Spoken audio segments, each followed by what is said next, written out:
about your experiences with Zipments. And Zipments is an example it's categorized in the sharing economy as a task fulfillment site, which is this idea that people have skills and they can perform tasks. So one of the originators in this space was TaskRabbit out of California. I don't know if you've heard about it, but people basically say, I need a task done, and other people go on the site and say, I'll do that task.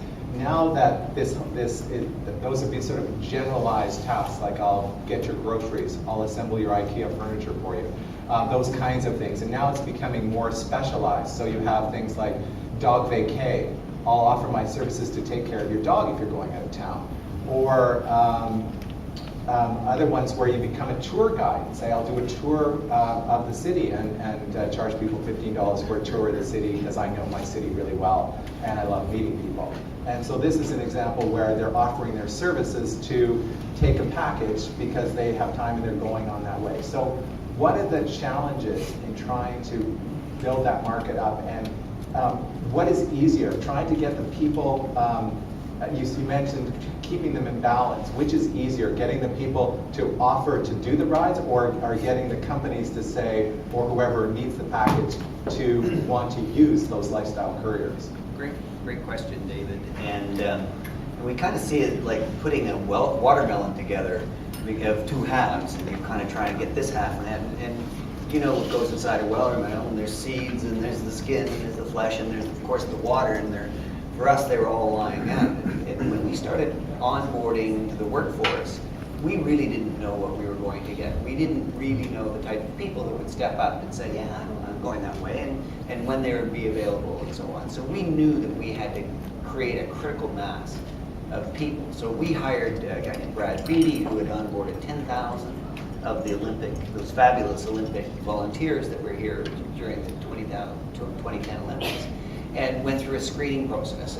But amazingly, on the very first week that we announced it, the very first day, there were 35 people signed up that wanted to go through a screening process. The next day, 65. By 4 days, we had 250 people that wanted to be part of our workforce team. And of course, we needed to go through background checks and meet them and see if they had the skill sets and personality and character. Of course, we need to make sure that the packages get from A to B and not C, because C may get us into trouble, right? So and so we kind of went through a process of engaging with them, and it was just fantastic. And rather than I can't name any names, but I would say BCIT Bill was a dad of 40 years old, father of two, his wife working.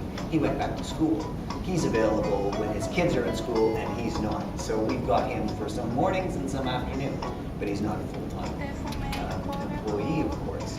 We have Nancy Nursey that lives in the North Shore, works at VGH, or Vancouver General, in the West Side. So she feels guilty about going back and forth with an empty car every day, going over this bridge. So we ended up finding such an interesting mix of personalities, and many of them are doing it for reasons of socialization. They want to get out of the house.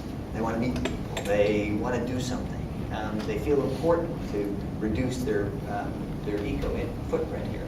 So then we kind of said, okay, that part, boy, we can do that. We can get lifestyle couriers.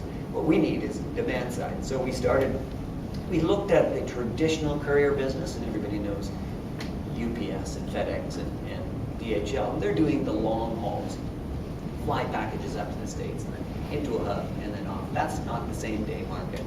And the same day market has been hit a little hard because of emails, fax machines, not as much paper going back and forth in documents. So we've stayed on the peripheral side of the core business. And what we've been working with is retailers. Retailers used to deliver to you from store to your door.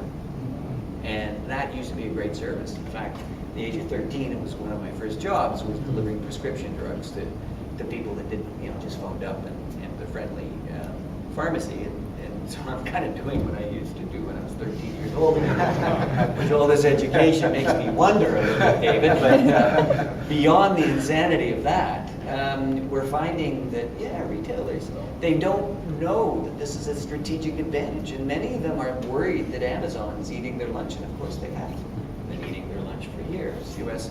e-tailers have been eating the Canadian retailers' lunch. So now we're being seen as a solution to get same-day delivery and store to your door. The stores are closer than the distribution centers that anybody sends from, so it's cheaper. People are going there anyway, and we can extend the brand. So it's taking us a long time. I mean, we Canadians are a little, oh, is anybody doing it? And I said, well, no, you're going to be the first. No, I'm not going to be the first. So we've been sifting through the early adopters in the retail industry and found MEC to be a partner and Purdy's to be a partner. And so we're going through stages of integration with their e-commerce engines. So one of the things that's maybe interesting for you in the future as the sharing economy grows, I guess we'd all acknowledge that it's probably a good thing from an environmental standpoint that we're shipping lots of less paper around, and we can actually do things with electrons through emails. But when you're talking about the sharing economy, it has a double benefit because you're sharing it. You want it back. So you have to figure out how to get that item to the person you're sharing with, and you have to figure out getting it. That's 2 trips. That's really good for a company like Zipments. If as the sharing economy grows, that kind of, and most of these things that are physically transferred tend to favor local trips, and you actually look for the item you're looking for to be as close as possible, because the first thing in your mind is, well, the closer it is, the cheaper it will be to get it to me, and that will help you. Yeah, absolutely.